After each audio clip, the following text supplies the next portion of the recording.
Good afternoon. Welcome. It's just after 3 o'clock, a sultry summer afternoon in New York City, where I am. 2 o'clock Central Time, where 8 p.m. is based. Noon Pacific Time, and 24 different times in 24 different time zones around the world, where everybody and anybody could be watching. I'm Fred Child, so honored to be the host of Performance Today on the radio, 2 hours a day, coast to coast, on public radio stations nationwide. And what a treat to be live again online and have a chance to interact with all of you. You may see the little chat area. We'll be taking a look at that this whole upcoming nearly hour. So drop in your questions, drop in your comments. Love to see your name and where you're watching, in addition to your questions and comments. And I can't wait. This is going to be really fun for me because my guest today is one of the longtime friends of PT, the music director of the Buffalo Philharmonic. She was also the longtime music director of the Virginia Symphony Orchestra, principal guest conductor at Brevard Music Center, artistic advisor of the Hawaii Symphony Orchestra. She's had many other posts over the years. And we were honored to name her as the 2019 Classical Woman of the Year for Performance Today as well. JoAnn Falletta, who's at home in Buffalo, New York. JoAnn, great to see you.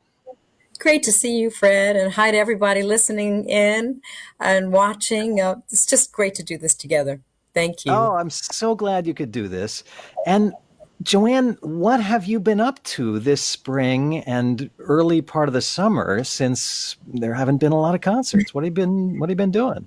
Well, my life has actually gotten very busy, but not in the way I would like. I really want to get back on the stage with the musicians, but we've been doing everything we can, Fred, and I know other orchestras are doing the same thing, to communicate with our audiences. So we're curating archival recordings that are broadcast every week. We're making videos. We're making television broadcasts.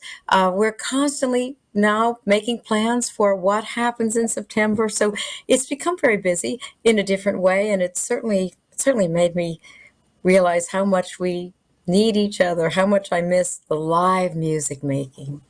Yeah. And you've always had a close partnership with the public radio station there in Buffalo. And you're not just there. I mean, you're on the air on WNED, right? Yes, yeah, they are such great partners to us, and I have a little show of my own, which is a very short morning segment on weekday mornings about music, just chatting. But they do broadcast every Tuesday night an archival performance, and that's been wonderful. It's been wonderful for me, Fred, I have to tell you, because when I sit on Tuesday nights in the living room and just listen to the Buffalo Philharmonic as an audience member, I'm overwhelmed, and I feel like I've learned a lot. I've been listening to them in a different way than I do when I'm on the podium. So they do that for us. Now they are starting intimate portraits with some of our musicians on television. They are the best partners. They really are wonderful to us. It's such an interesting thing now. I mean, and of course, orchestras and musical organizations of all kinds have been thinking recently about new, innovative ways to connect with audiences, existing audiences, potential audiences, folks they haven't ever reached. And now, with at least the temporary disappearance of concerts, it's become absolutely imperative. And it sounds like you and the Buffalo Philharmonic have been thinking very quickly about how to do that. How have those efforts been received? Very well received. And one of the favorite things of our audiences are the individual musician videos that they've made, in which they say a few sentences, a little bit about what they're doing, how they're feeling, and then offer something. They play something. And it could be in their living room, it could be in their study, it could be outdoors outside their home. But that personal contact has meant a lot. So for me, too, to hear them.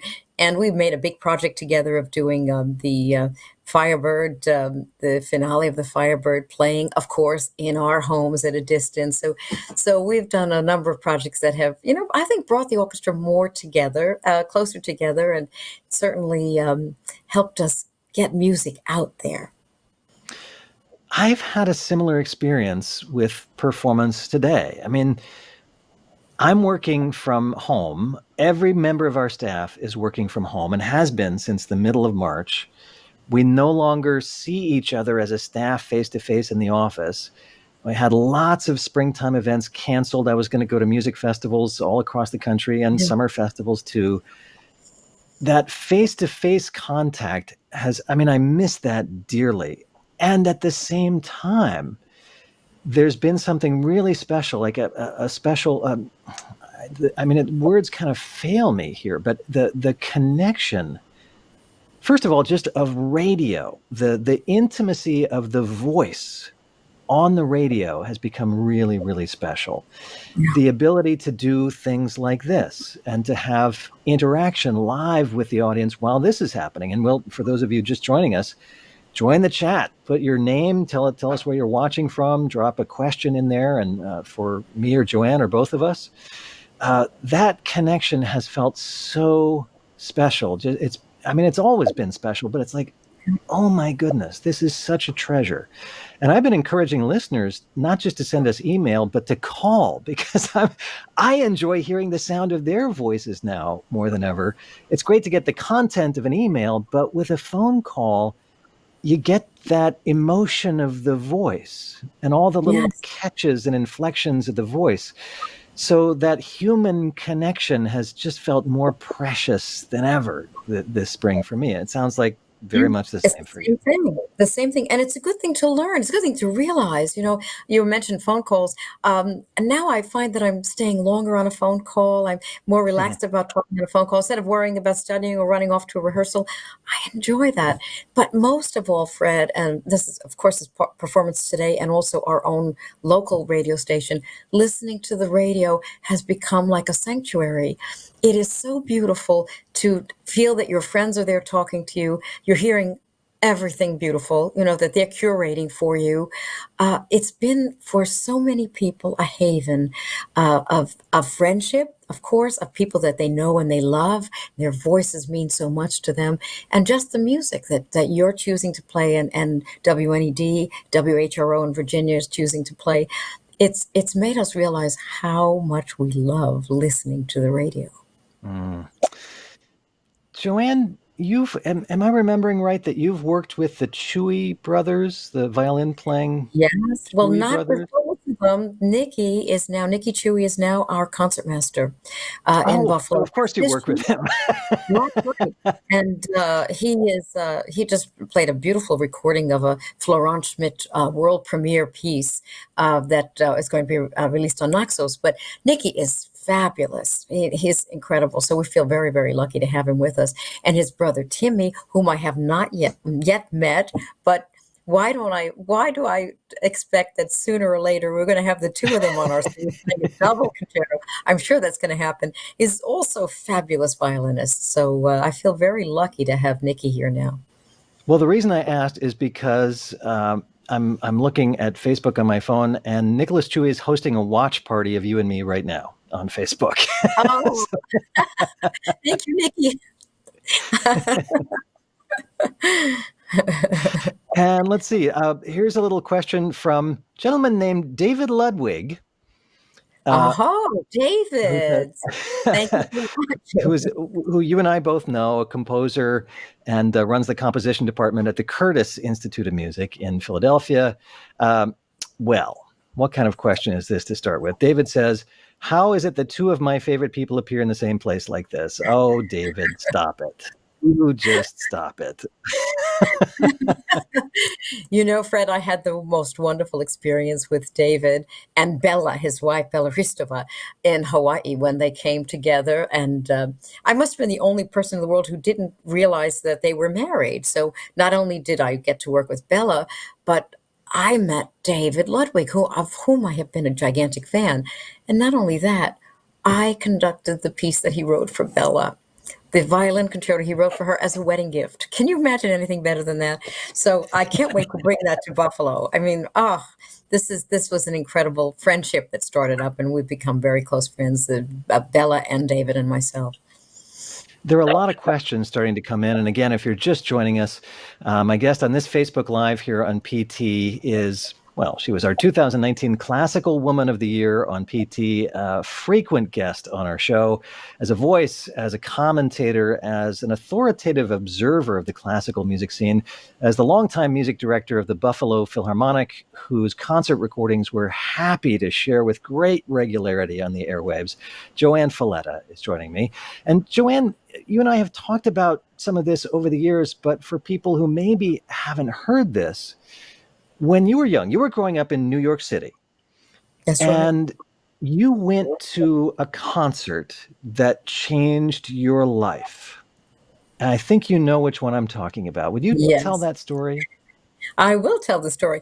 I started playing the classical guitar on my seventh birthday because my father gave me the gift of the guitar and lessons. And when my parents realized how much I loved music, we started going to concerts. And one of them was at Carnegie Hall. And I think I was 11. And I couldn't remember the details, but some details I remembered. And Fred tracked it down for me, which was just amazing. It was a concert at Carnegie Hall in which they played Beethoven's Sixth. Uh, and at the end of the performance, the conductor turned to us and said, "Since you liked it so much, I'd like to repeat the last movement." And I was in heaven. And I said to my parents, "I have to become a conductor. I must do this." And they were mystified. I mean, they were not musicians. They were great music lovers. But I had never been able to remember, even though I remember the concert, who had conducted it. And Fred found out for me in a phone call. I remember I was almost crying. I was so amazed that it Well, was like, you were co-hosting an hour of PT with me, and we were talking about music, and you picked out some of your favorite music to talk about and recordings to talk about. And we got Gino Francesconi on the line, who's the archivist and historian of Carnegie Hall. And credit where it's due, Gino tracked it down. We had the approximate date, and you knew the music, and Gino was able to figure that out. So that was a really special moment. But it it's was. one thing to have that experience when you're a kid and be inspired in the moment and say, "Oh, I want to be a conductor." It's another thing to then follow through and make it happen. There were so many steps that had to happen. I mean, how do you go from being a kid with that ambition? What's next? How do you start the process of becoming a conductor? Well, I was lucky that I had a very unusual guitar teacher from that very young age of 7, who insisted that I learn everything about harmony and theory that he could teach me, that we did ear training together. He was a European gentleman, and he felt if you were going to be a musician, you had to do all of this. For me, it was the most delightful game. I loved everything he taught me. Um, and then I started buying scores. I started buying recordings, listening to music, imagining how I would learn it. Of course, I didn't know anything about what a conductor did. I went to so many concerts and wondered. And then I had the very, very good fortune of going to Mannes for my undergraduate degree and being allowed in the first year to audit the conducting classes, which only cemented my desire to be a conductor, studying with Carl Bamberger there at Mannes. And then to actually be able to study conducting. So, but I have to tell you, Fred, I may not have known then what a conductor does, but it's still quite mysterious to me because it's the kind of profession that you are constantly learning from the musicians. They're constantly teaching you things, and you feel like, oh, I'll never know enough. And I think that's a great feeling because it inspires you to keep on going, keep on learning. Mm. And you've been doing this at the world class level for decades, and yet every day is learning more. Every piece is learning more. First of all, I love that. That's glorious. But what do you learn from, let's say, the 20th time you're playing Beethoven's Symphony Number 7? It's always different. I mean, that's the most wonderful thing about music, is that it's flexible. It depends on the musicians around you. And for me, that's what makes a performance, to let the musicians around you inform that performance. It has to shine with their personality. It has to be them. So when I come to an orchestra, I have a strong idea of the structure of the piece and how I believe in it, what I believe in is right for it. But I love to leave room for them to tell me a lot, to tell me something, not in words, just to tell me something and how they play it. And I learned so much from that. I mean, I don't even know if I could describe what I learned, but I learned a new voice in that piece because of them. And I really believe that every orchestra should be allowed to have their own personality. And when I hear the Buffalo Philharmonic playing, I have to say they have their own personality. And I'm very proud of that. There's a kind of exuberance to their playing. There's a kind of almost wildness in some spots, which is them. And I love that. So it's important. I mean, music can take us in so many different directions. It teaches us so much about life that something that looks the same on the page can somehow be translated in so many different ways. JoAnn, I've been really lucky to hear a lot of orchestras on a lot of different stages over a couple of decades now, and to have been to several concerts at Kleinhans Music Hall in Buffalo in a lot of different situations, sometimes just as a listener, sometimes I've participated on one level or another. But now, 20 years into your tenure as music director of the Buffalo Philharmonic, I have to say there's something very special. And you were just talking about the personality of the Buffalo Philharmonic. And part of that is you, and part of that is them and their collective spirit. But there is a mutual trust that I don't often see and feel and hear. The relationship between conductor and orchestra can sometimes be a little fraught. And sometimes that tension, even, it can be a very creative tension, and really interesting sounds can come out of that. But having watched rehearsals and performances, there's a really special, creative, supportive chemistry. And I said it was you and the orchestra, but it's not just that, it's the audience too, because many of them who come over and over again see it and feel welcomed into that. So I just want to acknowledge that what's happening in Kleinhans Hall with you and the Philharmonic and the audience, there's really a special nurturing of creativity and musicianship and sharing going on there. And I just want to say that is something really special for me as a music lover. Thank you for helping to bring that into being. Thank you, Fred. But as you say, it's a lot of different things. I mean, it's partly the city of Buffalo that's been a beleaguered city. It's gone through very many difficult times, and yet it's always cherished its orchestra. So there's a feeling of we love our orchestra, and no matter what, we're going to keep it thriving. There's the hall, which is the most welcoming hall. You feel like the hall wraps its arms around you when you come in, and the musicians feel that way from their audience. They play to the audience in that hall because they can feel them. They're right in the middle of that audience, and the audience embraces that. But it's also a lot of risk taking that we've come to trust each other because we have to take a lot of risks. Partly it's because we're always doing a lot of new music. We're doing a lot of unknown music that no one has played before, and we're trying to find a way of finding an interpretation for it together.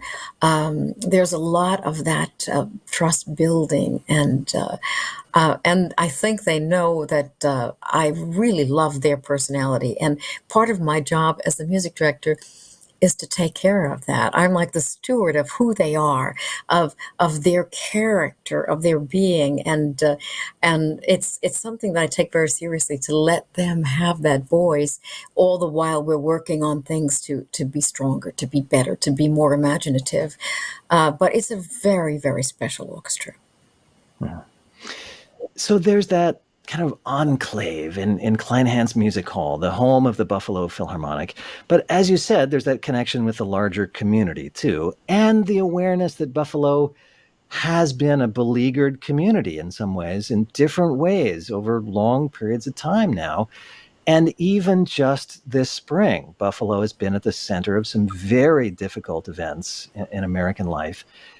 Is there a place for American classical institutions and for the Buffalo Philharmonic to take part in some of these long overdue conversations about injustice in American life, in the systems that are built into our lives? Is there a role for an orchestra in those conversations?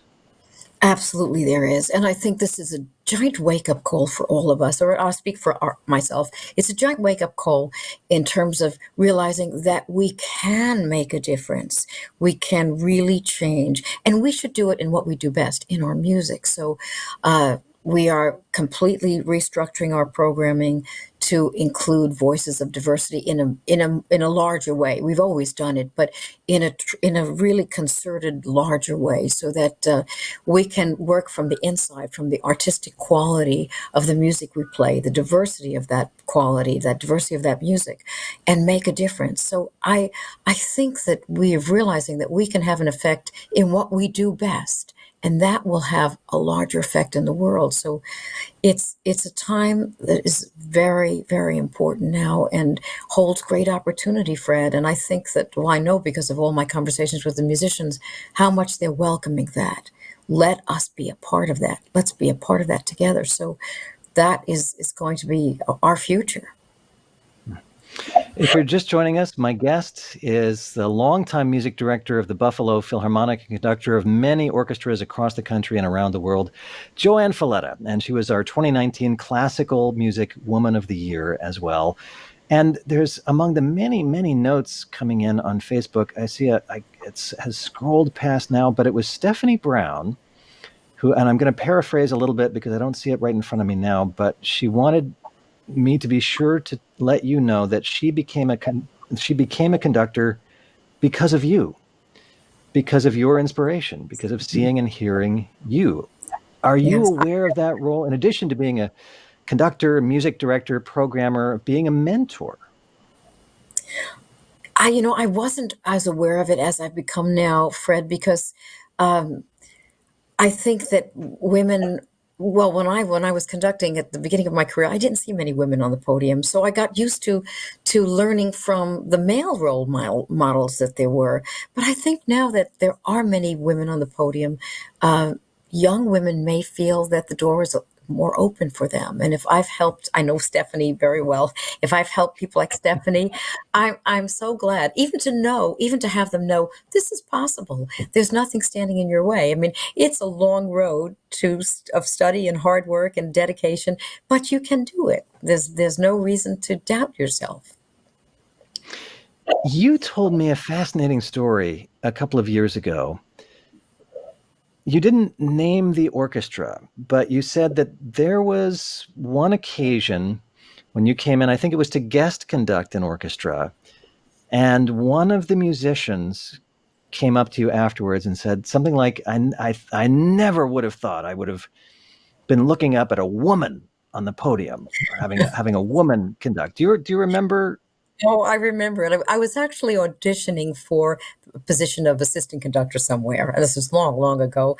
And at the end, we all had our chance. And at the end, this elderly gentleman came up to me and he said, I wish I had died before we had women on the podium. I thought that was extreme, but I shouldn't laugh about it. But it somehow those things never discouraged me.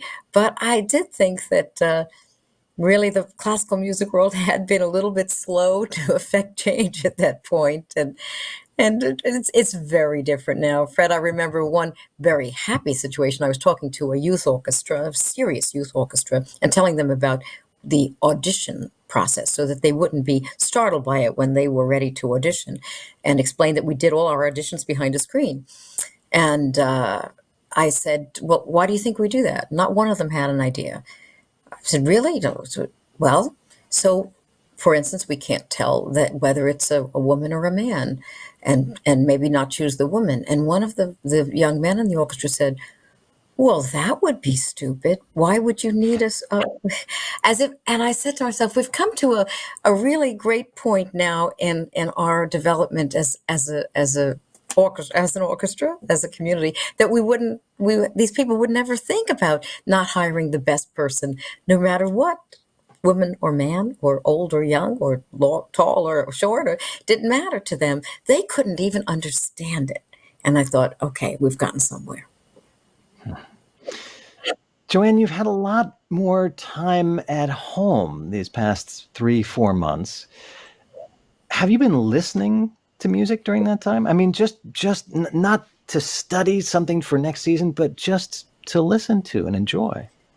I have been listening, but curating these concerts has made me listen very carefully to somehow the last 3 or 4 year history of the Buffalo Philharmonic, because we have a concert every week that we have to prepare since March, and we're going through the summer. So I've done a lot of listening and editing, cleaning up some noises, cleaning up some audience, disturbances in our broadcasts.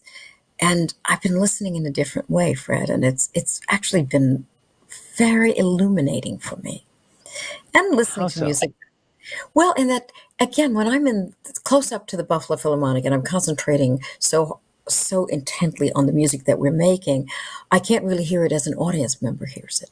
I can't really hear it in that way. So listening to the final performances of the orchestras after the week of working together is something that's new to me. I am hearing it, stepping back from it, stepping back maybe a year from it or a year and a half, and seeing the architecture and the sweep. And I've learned a lot, and I've been so very proud of them because again they're delivering music at the highest level and also with a very vibrant personality. So that's been kind of become the focus in a way of my musical performance life. But I have been listening a lot to other things, and I've had time to practice my guitar a little bit more than I I always had time to do. So that's been a delight. So it's been a very interesting time to discover music in other ways, but still in the end, Fred, as you know, to realize how much we need to be together, how much we need to actually make music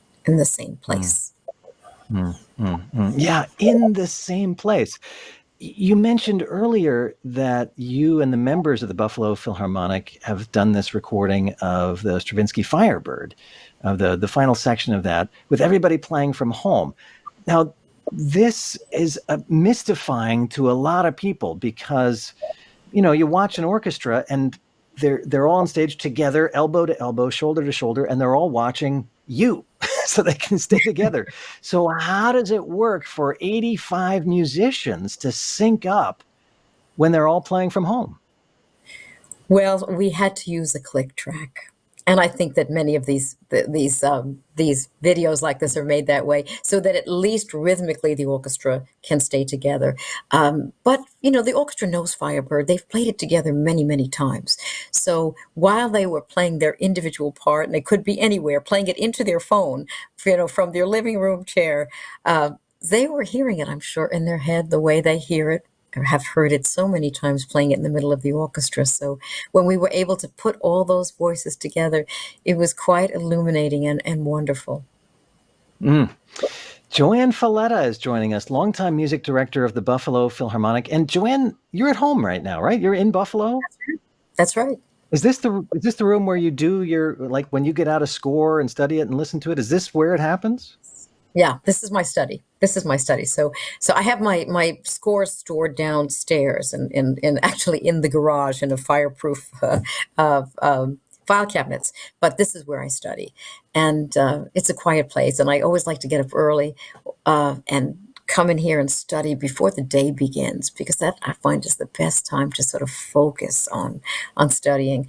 I usually find that if I study at night and then I study again in the morning, something happens in my head overnight, and I very often feel even closer to the music when I first open the score in the morning. So this is where I do most of my thinking. But Fred, frankly, when I'm in the middle of the orchestra is where I get my inspiration and where I learn things that maybe were not apparent on that page. So that's So it's really so what. it's one thing to look at the music itself, but the real learning happens when you're in the moment, in front of the orchestra, hearing the music come at you.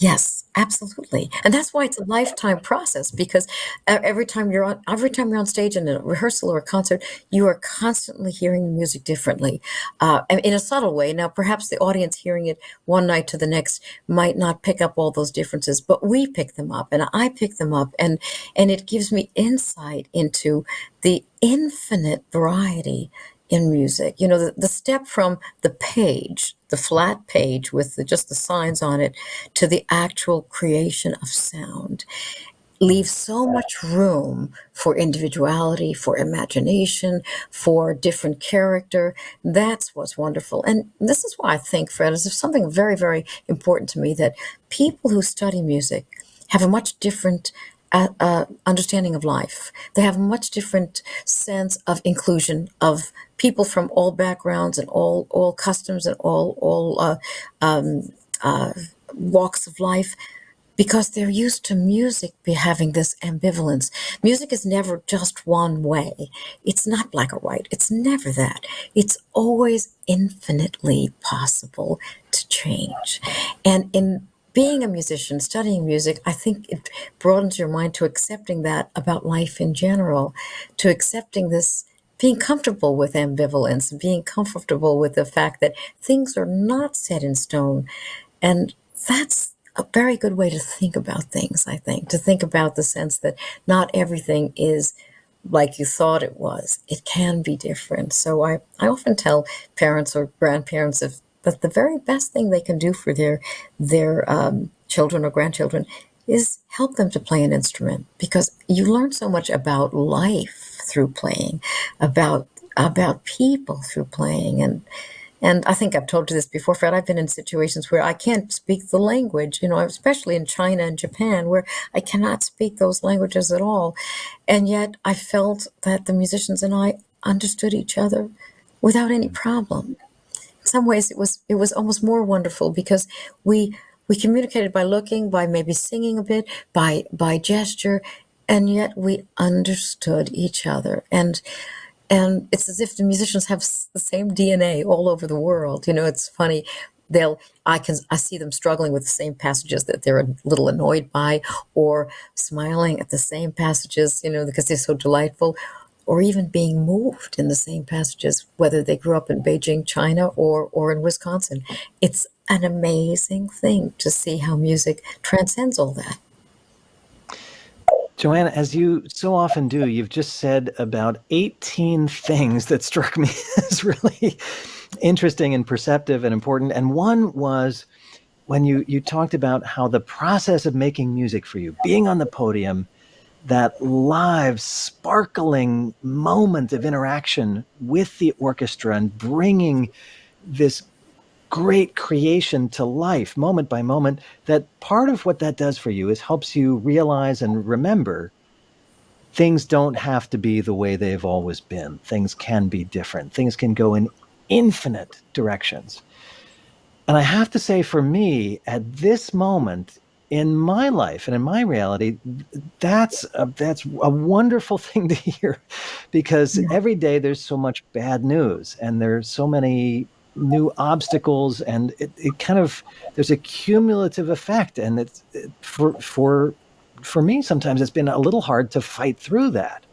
Yeah. And just to be reminded by you with that kind of clarity and directness, there are infinite possibilities. Things don't have to be the way they've always been. Things can change, things can progress and move forward. Thank you for that reminder. But you also talked about how the wide range of music that you play at the Buffalo Philharmonic, and this is also connected here, because there's no guarantee. There was no guarantee when you came to the Buffalo Philharmonic and started playing not just Beethoven and Brahms and the familiar centerpieces of the orchestral repertoire, but actively seeking out interesting, creative composers whose works have been underperformed, composers from demographic segments that have been too long overlooked, and mixing those in. It's the kind of thing that, especially when you started doing it, a lot of people would have looked at and said, "Yeah, you're going to scare your audience. You're not going to. That's not going to work. It's not. You're not the ends. You're not going to make the ends meet for the orchestra by doing that." What was the impetus behind that, and how has that developed for you in the Buffalo Philharmonic? Well, Fred, I think that's the only thing that does work. I love our our canon, and I love the pieces that we all treasure, and I will always want to conduct them. But music continues. I mean, we're part of a continuum. If we're not celebrating that, we are really doing an injustice to our audiences. So our audiences in Buffalo are actually very open-minded. And you have to remember that they had Lucas Foss as a music director who played the wildest music in the 70s, the wildest contemporary music, and set a standard for this is where we're going, and we're going to discover this together. And we had MTT as a music director, so I think I had a little Michael bit of an Tilson advantage. Thomas. Michael Tilson Thomas. And so there was a little advantage of this open mindedness, but we received really a challenge from Naxos, which I'm so grateful for. Naxos asked us to be one of their American recording orchestras, and they had a sense of what we should do, and it was unknown music from the late 19th century, early 20th century, unknown, and pieces that no one had heard of.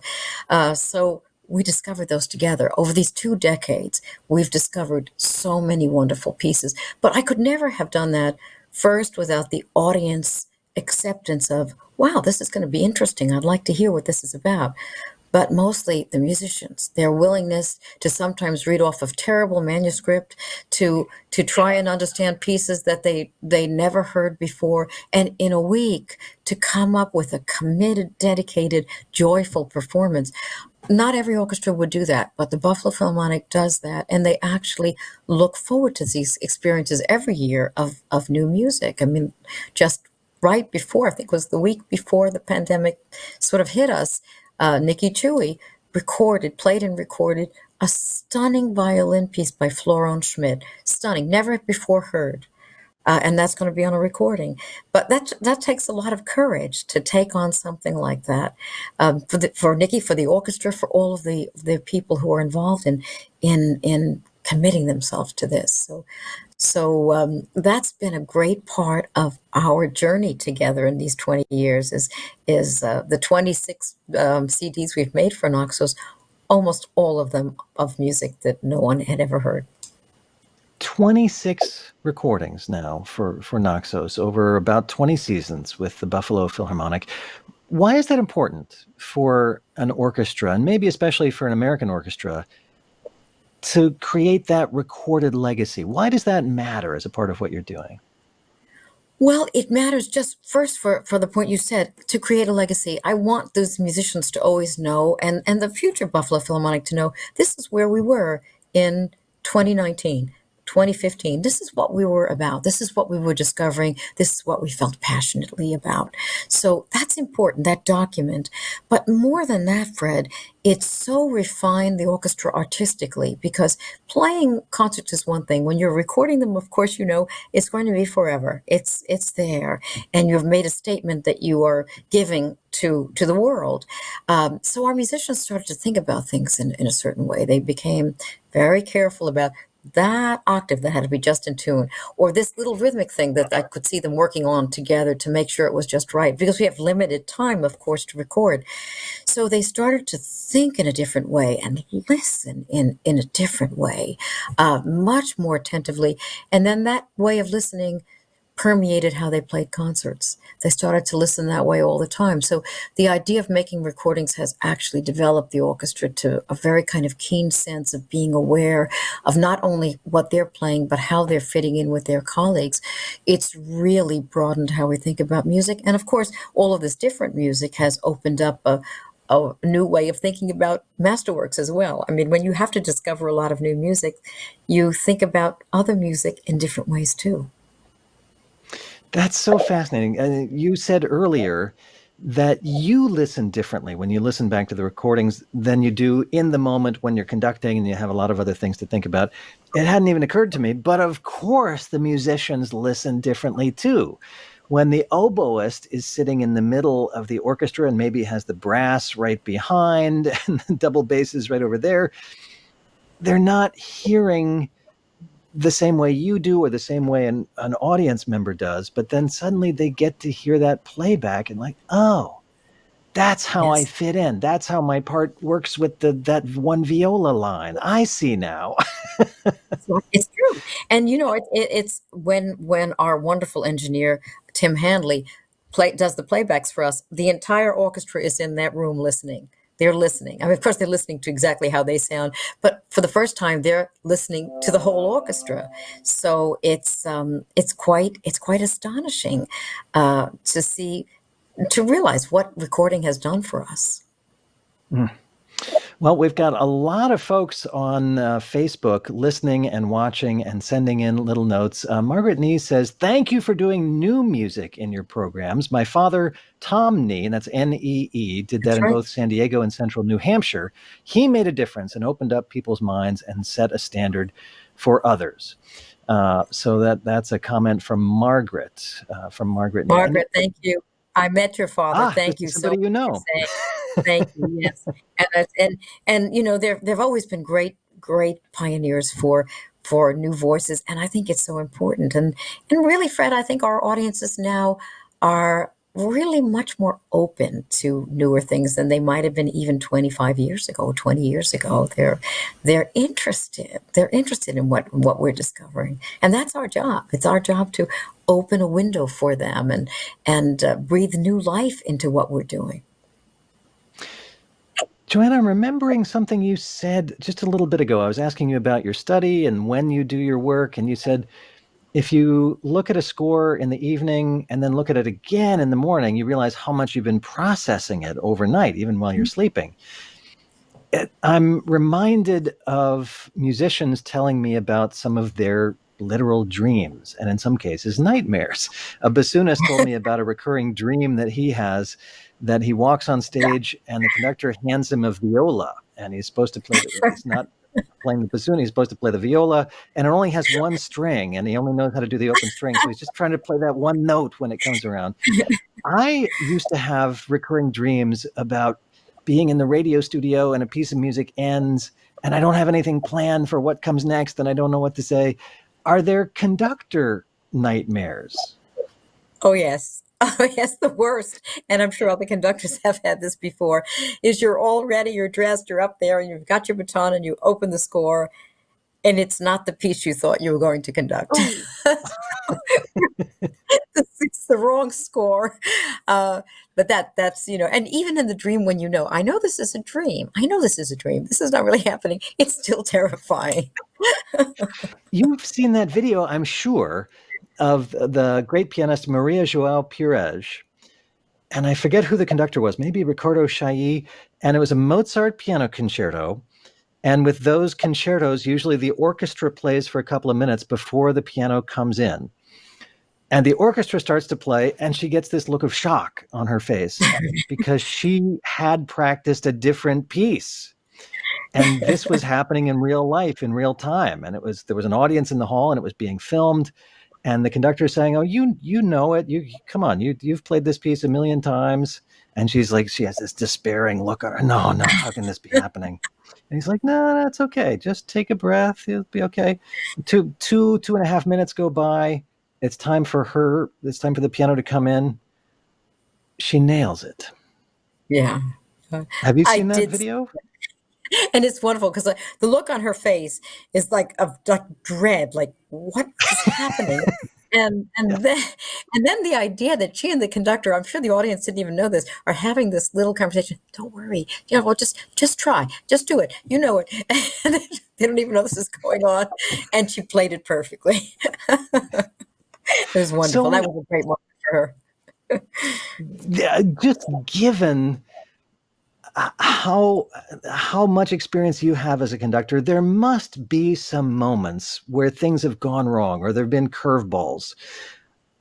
Can you remember any moments like that when something really unexpected has happened or interrupted or gone wrong in a concert? Well, there are sometimes with soloists where they'll take a wrong turn in a concerto, and it's always frightening for all of us for that. I mean, I remember once giving my score to the soloist because it was seeming that that was the only way we were going to get out of the quagmire. But or we had recently a soloist who was for the first time doing it, from electronic music, and something went wrong and had to improvise half of the movement with it because something. But I guess the one of my very early experiences will always remain in my mind as the sort of the worst thing that could happen. I was conducting my first concert with the Milwaukee Symphony Orchestra, my first real concert, and there was a short in the stage, some sort of electrical short in the stage, and half of us began to descend in the middle of La Forza del Destino. We slowly went down together, but the brass and winds remained on the stage, and we just kept playing. And in true musician fashion, you know how musicians never betray when something is going wrong. No one blinked, no one batted an eye. They just played and they played, and we got to the bottom, and I sort of reached up and cut everyone off, and everyone stopped. And there were some people in the audience who said, "Oh, we thought that was part of it, part of the piece." But I'll never forget that. I don't think anything could top that, because I was, we just kept playing. No one even thought of stopping. Hi, Well, Tina. well, we have a little visitor here, and I think you and I are going to have to share headphone here. Can you press that against your ear? Hello, G. How So are you? for us to be able to hear you, we have to kind of share this headphone in makeshift fashion. So for folks just tuning in, my guest here across the screen is JoAnn Falletta, longtime music director, conductor of the Buffalo Philharmonic. And just having walked in, it's my dear wife, Wong Ji, who happens to have her own relationship with JoAnn. JoAnn, it's so nice to see you. You guys What a were having so surprise, much G. It's fun. good to see you. I didn't want to We are miss. having. It's great to see you. It's great to see you again. How are you? What are you up to? I'm good. I'm having a great deal of fun with Fred.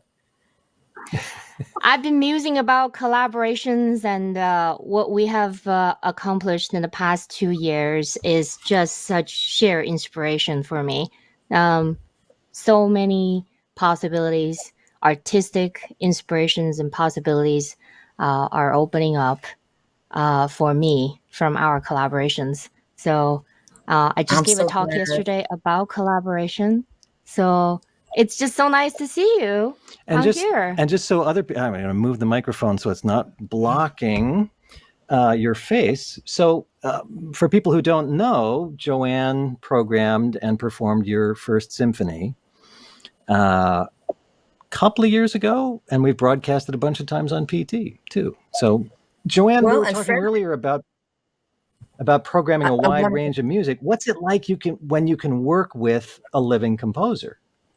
Oh, I love it. I love it. And G was with us, of course, and you were as well. So the idea that the composer can actually share their creative process with you is so exciting for me, because we want to hear from them. And G was very, very flexible about letting us bring ourselves to the piece. But still, in the end, when we asked her what she meant in a spot, or was this the right direction, she was there and she could tell us right then, or have us try something a different way.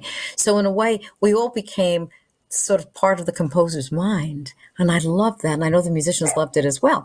And we're about to broadcast that a week from Tuesday in Buffalo, and for anyone who wants to listen. And it is a glorious piece, your first symphony, just glorious.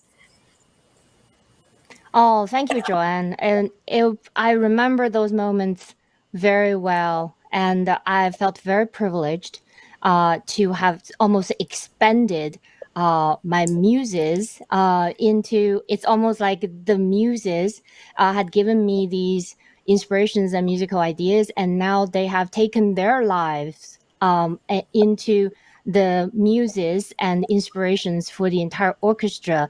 It's almost like this collective muses through you. So it was just a beautiful experience working with it you was and the too, Buffalo Philharmonic. because we feel that you entrusted your piece to us. And that was like a sacred thing. That was a sacred thing. You entrusted your piece, and we wanted to bring ourselves to it, but to honor your feeling of it, why you wrote it and what it meant. You shared that with us, and it was very, very special for us. So until our next observer, yeah, JoAnn, you and I were talking earlier about the sense of trust that has built at Kleinhans Music Hall between and among yourself, the musicians, the audience. And I was lucky enough to be there, and I got to watch the rehearsal process and how much of yourself, JoAnn, you devoted to this new work by a living composer that the orchestra had never played before, and then how welcoming the audience was too. So that was a living, breathing example of that.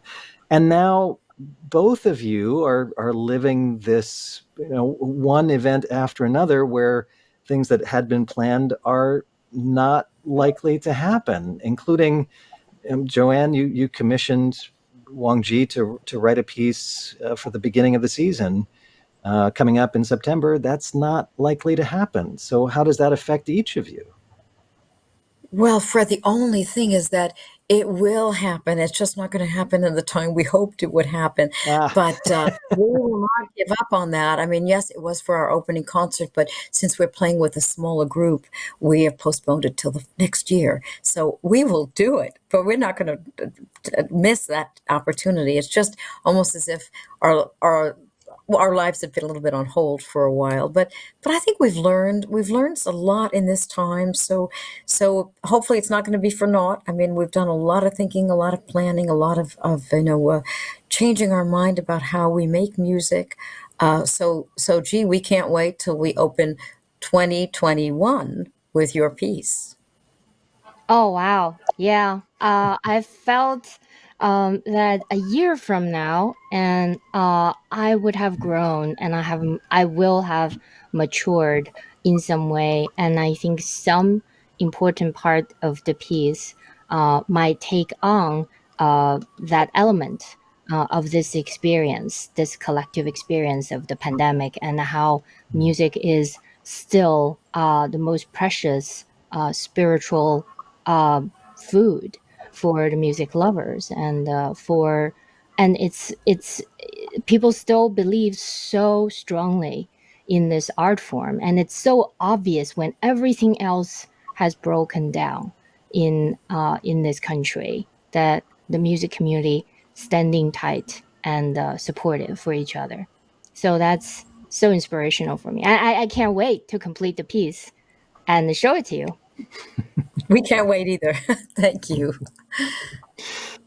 Gee, you and I are baseball fans. We're both missing going to games at Citi Field and watching the Mets and cheering for our beloved Mets. I, I can't help but think of the kind of warm up that a pitcher has to go through. It's not just snap your fingers and you're ready to pitch a ball game.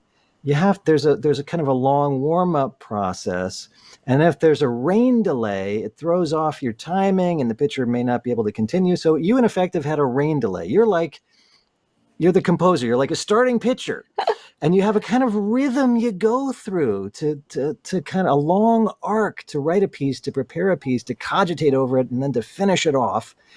Does this throw off your timing to have the deadline shifting like this? Well, You timing. have to ice your elbow? uh, in my case, is my fingertip. Well, timing is out of my control. As much as I have the control of the artistic material and my own techniques, timing. Well, it will be a slightly different piece. I know that, and the piece will grow with me because I will carry the piece for another year, like a pregnancy. It just, a delay doesn't really mean that it's a negative thing. It just means it will be a little bit different. Yeah. And timing, I think, again, is out of anybody's control. Yeah. Yeah. Well, JoAnn, you've referred to this a couple of times already, and G and I talk about it every day. And of course, we're all looking forward to getting back to sharing music. I mean, the broadcast is wonderful. All the online things are wonderful, but there's no replacement for that experience of being in the concert hall and sharing the experience of music making and listening to it as it's happening in the moment, and audiences together sharing that experience. And JoAnn, you expressed this earlier, and man, we're all chomping at the bit for and eagerly anticipating when we can do that, and of course when we can do that safely. So here's to music, and here's to the safe return of music in public spaces. That's right. That's right. Thank you, Fred. And we've had to make so many changes of the season that we thought we were going to have, including the G's piece. But in a way, when I crossed a good border in my mind when I stopped thinking about, oh, I'm so sad I'm going to not do those pieces, and started getting very excited about the new season that we're going to do, that looks completely different because we're going to be doing it mostly with an orchestra of 35 people. It looks completely different, but it's a great opportunity for us. It's a great opportunity for us to listen to each other differently, to experience what we do on the stage of Kleinhans in a different way. So I think that's made me excited about it, and we'll have all of those wonderful big pieces back in place in 21-22. 35 people on stage. Will the orchestra literally be physically distancing from each other on stage? 6 feet apart. That's why. Wow. That's why we've arrived at that number. We've measured it out so that they can feel safe and they can feel protected, and we can still play a lot of fantastic music from all periods with 35 people. Well, as it is every time you're a guest on any PT platform, JoAnn, this has been a total joy having conversation with you, sharing ideas and brainstorms with you, and sharing a little bit of time with you. JoAnn Falletta, music director of the Buffalo Philharmonic, and our 2019 Classical Woman of the Year on Performance Today. JoAnn, thank you so much for joining us. Thank you, Fred. It's such a pleasure to talk to you. And G, that was unexpected and a beautiful pleasure to see you. Thank you. And thank you to everybody. I wouldn't miss saying hi to you. So nice to see you. And composer Wang Ji, with whom I share a home and a life, my wife, in New York City. Thanks, dear, for stopping by. It's nice to see you too, Fred. And JoAnn, we're big fans and friends of your husband, Robert. Say hi to Robert for both of us. I will. Thank you. Thank you. Be well. Thanks a lot. Be well. And Take care, JoAnn. JoAnn. Thank you all for being part of this. Bye for now. Bye. Bye-bye.